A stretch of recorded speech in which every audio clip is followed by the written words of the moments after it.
Hoy vamos a iniciar la sexta conferencia que se encuentra en su libro, en página 67. Hemos visto que ya no estamos la ley fue quitada, también los profetas ha sido quitada y todavía solamente permanece los salmos, que era un himnario sagrado de los judíos que ellos se usaba para su adoración a Dios. Entonces la pregunta surge, ¿para qué nos sirve entonces el Antiguo Testamento? Y este es lo que la clase de va a estar dirigiendo. Uno de ellos es los tipos. Tipos es una de las formas muy importante. Fuera de usted puede aprender el propósito de Dios y la forma, la historia, la manera que Él ha venido. Allá se encuentran muchas profecías que podemos todavía ver en el futuro. Entonces hay muchas razones que todavía nos sirven, pero vamos a estar leyendo este capítulo y mirándolo más que todo los tres puntos: historia, profecía y los tipos. Hermanos, si me hace favor. Ya hemos visto que la ley y los profetas han sido descontinuados como regla de fe y práctica. Como resultado, entonces surge la siguiente pregunta: ¿para qué nos sirve el Antiguo Testamento? El Antiguo Testamento es valiosísimo en tres diferentes materias, pues contiene historia, profecía y tipos. Un estudio serio del Antiguo Testamento es imprescindible para entender correctamente el Nuevo, pues en este se encuentran numerosas referencias a diferentes acontecimientos del Antiguo Testamento. Por lo tanto, es importante familiarizarse con la historia de estos para entender correctamente lo que el Nuevo Testamento enseña. La historia del Antiguo Testamento inspirada. La historia contenida en el Antiguo Testamento no es muy diferente a la escrita por cualquier historiador, excepto que la historia del Antiguo Testamento es inspirada. Los historiadores profanos yerran, por lo cual sucede a veces que lo que relatan no es cierto, pero en cambio en el Antiguo Testamento cada palabra fue inspirada. Allí tenemos la historia de la creación, y vale decir que la Biblia es el único libro donde podemos aprender los datos exactos en cuanto al origen de las cosas. El libro de Génesis es despreciado y odiado por los ateos y los incrédulos, y de hecho aún por todo el mundo infiel, porque en él Dios aparece como el creador de todas las cosas. Si el libro de Génesis es verídico, entonces la doctrina de la evolución es falsa, porque no pueden ser verídicas las dos cosas. Y nosotros sí, la Biblia nos indica de dónde venimos, de quiénes somos, cuál es nuestro origen. La Biblia nos habla de la creación del hombre, la creación del mundo. Entonces, nosotros podemos saber con exactitud y creemos, porque la Biblia nos dice exactamente que fue Dios que creó. Y por esta razón nosotros sabemos de dónde venimos, cuál es nuestro origen.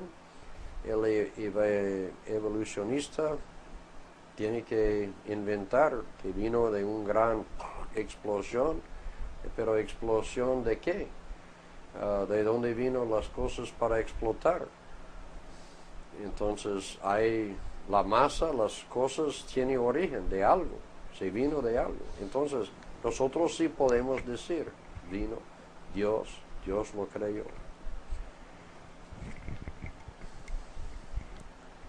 Confirmada por la arqueología. La arqueología con sus palas ha sacado a la luz ruinas antiguas que demuestran la veracidad de la historia bíblica, en la cual no se ha encontrado falsedad alguna, ni siquiera equivocaciones en los más mínimos detalles. Para tener un conocimiento cabal de la historia es necesario conocer a fondo el Antiguo Testamento. Bueno, hay una cosa que sí también en nuestros estudios es un estudio de arqueología bíblico. Y la razón de es porque en los tiempos, el último siglo, 2 siglos, incluso en este siglo, ha encontrado mucho encuentros arqueológicos. Y adivine, no adivine, eso no es bueno, pero es que las cosas están exactamente en el mismo lugar donde Dios dijo en la Biblia donde se encuentran. Entonces, arqueología confirma la Biblia. Hay cosas que nosotros no prueba que la Biblia es verdad, porque la Biblia no necesita ser probado, pero cuando arqueológicamente está hablado o geográficamente una cosa está aquí en la Biblia, aunque la Biblia no es un libro en sí científico, pero está exactamente el lugar donde la palabra de Dios se dice que es. Entonces, por eso los arqueólogos nos ayudan en confirmar las cosas que se encuentran ahí. En este último siglo podemos decir que hemos encontrado muchas cosas. La guerra pérsica que hablaba brevemente en otra clase, todo sucedió, esta guerra de Irak estaba en este Golfo Pérsico. Eso es la cuna de civilización, el antiguo Mesopotamia. Ur de Caldea era donde Abraham estaba cuando fue llamado. Ahí se encuentra precisamente en ese lugar que hoy en día es el sector cerca de Kuwait, donde se empezó la guerra allá. Entonces, arqueológica es que hemos encontrado encuentros. Entonces es necesario. Por eso es que uno de los cursos en el seminario ofrecido al estudiante es arqueología. Así que, hermano. Relata tanto lo malo como lo bueno. La historia del Antiguo Testamento relata tanto lo malo como lo bueno que hay en los personajes, sean estos hombres o mujeres. Pero ¿para qué relatar lo malo? La contestación es sencilla. Si solamente se contara lo bueno en los caracteres de la Biblia, podríamos fácilmente formar un concepto falso de que aquellos hayan sido más que humanos, es decir, sobrehumanos o superhumanos, lo cual sería motivo para desalentarnos. Pero cuando también se relata la conducta mala y pecaminosa de los hombres sobresalientes, tales como David, Salomón, Sansón y aún Abraham, podemos ver que eran seres humanos teniendo tanta necesidad de un Salvador como nosotros. Podemos aprender además de la manera de cómo aquellos hombres y mujeres salvaron, no obstante sus imperfecciones, y así se ejemplifica la gloriosa doctrina de la salvación por gracia. Sí, eso sí es un buen punto. Si usted va a preguntar a mí acerca de que cuenta una bibliografía de mi persona, como yo soy tan bueno, ¿cómo voy yo a pintar una foto mala? No. La Biblia cuenta el hombre exactamente como es. Por ejemplo, David, la historia de David. David, la vida de él está dividido en tres. Y está antes de su pecado, el pecado de David y las cosas después. Sansón, usted va a ver un tipo que va yendo, haciendo todas las cosas cachabaches que no debería haber estado haciendo, yendo ahí jugando con Dalila, hombre de Dios. Pero mire, hay una cosa que olvidamos. En esta época, en este periodo, es uno de los periodos de tiempo de los jueces, el libro de jueces, más oscuro en la historia de Israel. Y Sansón era lo mejor. Si él era uno de los mejores, imagínense cómo era Israel en esta época. Salomón, gran sabio, pidió sabiduría, Dios le dio. Sin embargo, ahí en la final de nuestra vida lo ve a él con 300 mujeres, esposas y 700 concubinas. Y estas mujeres lo llevaba a él a hacer altares a dioses falsos Y estamos hablando de el rey Salomón, claro. Pero ahí sí Dios nos revela en la palabra de Dios exactamente cómo era y cuál fue el resultado de esas personas. Y uno dice, pero Abraham, hombre de fe, cuando él falló una sola vez, claro, no obedeció a Dios cuando dijo que deje su parentela, lo llevó Lot, su sobrino, y ese sobrino se resultó más tarde en Sodoma y Gomorra, ahí fue destruido y luego, hoy en día, por desobedecer a hoy en día los descendientes de Lot son Jordania. Jordania todavía está una molesta a Israel. Abraham, otro, se lo fue a Egipto para buscar provisiones en una escasez. Ahí Sara consiguió una sierva que era Agar, volvió, y ahí a través de Abraham y Agar hubo un hijo ayudando a Dios, y este hijo es Ismael. Hoy en día los Ismael descendientes son los árabes. Otro problema. ¿Qué tiene el hombre de Dios yendo al mundo, que Egipto es tipo de del mundo, para buscar las provisiones? Se falló. La cosa es que, pero la Biblia cuenta exactamente cómo son. David está hablando del hombre de la propia corazón de Dios. Abraham, el gran hombre de fe. Entonces Dios de todas formas se presenta al hombre lo que es. Todos nosotros estamos en necesidad de un Salvador. ¿Por qué? Porque todos somos pecadores. Bueno, seguimos ahí a ver si terminamos aquí hoy. Una amonestación para nosotros. Pero en cuanto a lo que hicieron los personajes del Antiguo Testamento, claro que uno debe tomar todos y cada uno de sus actos buenos y malos por igual, como ejemplos para imitar.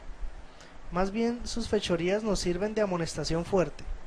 En otras palabras, no se relatan nunca los actos malos para que los imitemos, ni siquiera todos los buenos, pero sí para que aprendamos cómo Dios trataba con su pueblo. Por ejemplo, con bastante provecho podemos leer con todo lujo de detalles cómo Noé construyó el arca bajo las instrucciones de Dios. Pero eso no es para que nosotros empezáramos a construir arcas. Podemos también sacar mucho provecho del relato de cómo Moisés hizo el tabernáculo, en la forma exacta como Dios se lo enseñó. Pero eso tampoco es para que nosotros hiciéramos tabernáculos como aquel.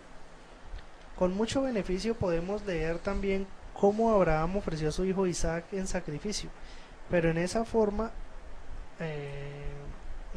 pero en absoluto no nos toca a nosotros ofrecer a nuestros hijos en esa forma. Así podemos ver que no fue la intención de que sus hechos siempre nos sirvieran como regla de fe y práctica, porque esta regla la tenemos en el Nuevo Testamento. Bueno, vamos a seguir leyendo la siguiente. Mal uso de los acontecimientos históricos. Algunos de los acontecimientos históricos del Antiguo Testamento son tipos de una que otra cosa en el Nuevo Testamento, pero en cada caso esto siempre se declara claramente en algún pasaje. Por ejemplo, el cruce del Mar Rojo es tipo del bautismo, y la serpiente de bronce levantada en el desierto es tipo de la crucifixión de Cristo. Pero no debemos ocupar ningún acontecimiento histórico como un tipo, a menos que algún pasaje nos diga claramente que lo es. Es una práctica muy peligrosa la de suponer un sentido espiritual a cualquier suceso histórico que se encuentre en el Antiguo Testamento, a menos que algún pasaje de la Biblia nos lo indique específicamente. Sí, eso sí es un trampa para predicadores. Muchas veces ellos cojan un pasaje bíblico y aplícalo como si fuera nosotros aquí, para nosotros hoy día. Que hay que primero, por eso es que en hermenéutica vamos a estudiar unos métodos de interpretación que es muy importante y ver la diferencia. Hay que siempre saber cuál es el verdadero sentido que es la cosa, y luego nosotros una vez que sabemos la verdad del pasaje, podemos aplicar ciertas cosas a nuestro diario vivir. Pero de todas formas, hay tipos en la Biblia, como está mencionado aquí. Este tipos en el Nuevo Testamento o en otra parte nos da la antetipo. La tipo es el sombra y luego la antetipo es lo que realmente es. Bueno, ahora hablamos de profecía. Segundo, la profecía. La profecía es en realidad historia escrita de antemano. Dios conocía todas sus obras antes de hacerlas. Él sabía a la perfección todo lo que iba a hacer, y también exactamente cuándo lo iba a hacer. Y entonces, en la hora que le convenía, inspiró a uno o más de sus profetas a anunciarlo. La profecía entonces no es una adivinanza o conjetura, sino un relato exacto de los acontecimientos antes de que estos sucedieran. La profecía cumplida es, pues, una de las mejores pruebas de la inspiración de la Biblia. Por ejemplo, nosotros la definición que usamos de profecía es que profecía es historia contado antemano. Y así, eso sí es muy importante, profecías. Pero no es una adivinanza. Hay algunas personas actualmente en los Estados Unidos, por ejemplo, que dicen que son profetas. Y ellos tienen ciertas adivinanzas. Pero ellos no son profetas de Dios. Y su verdadero es como 50%. Bueno, yo también puedo decir que va a llover mañana o no va a llover. En esta época no ha llovido por algunos días. Yo voy a profetizar que mañana no va a llover. Bueno, la posibilidad que eso, tengo 50% de que sea cierto, 50% no, pero eso es adivinanza. Pero en la palabra de Dios, los profetas nunca falló. ¿Por qué? Porque Dios lo contó a ellos exactamente cómo iba a suceder las cosas y ellos simplemente escribieron palabra por palabra los sucesos en avance de lo que iba a pasar. Hermano.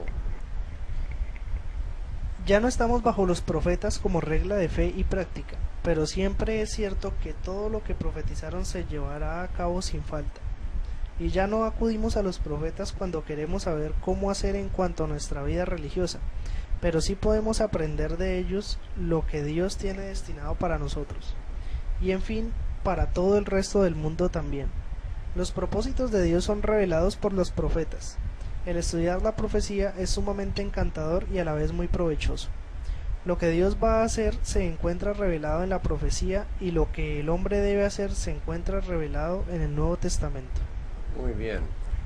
Ahora nosotros hemos hablado brevemente sobre los tipos, pero vamos ahora a ver los tipos del Antiguo Testamento y eso sí, también hay un estudio de tipología que vas a estar viendo en diferentes estudios, hermenéutica, y también hay otros cursos de tipología que va a haber también ahí en la siguiente paso, en las siguientes clases que va a tener, es que el doctor Garner en su libro se aumenta un poco.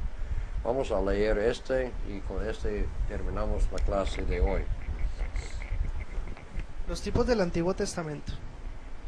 Un tipo es como un cuadro o una sombra. El Antiguo Testamento abunda en tipos y un estudio de estos pone en relieve la obra de Jesús como nuestro Salvador y además aclara lo que es la Iglesia y la obra que ésta lleva a cabo.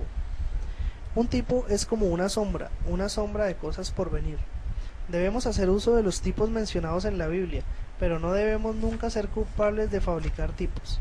Hace algunos años fue sacado a la luz un voluminoso libro conocido por el título de Analogía de Butler, que fue muy leído y hasta influyó sobremanera a los predicadores de una generación pasada, con el resultado de que cada semejanza fue tomada como tipo de alguna cosa, y así se desarrolló una generación de predicadores que querían espiritualizar todo.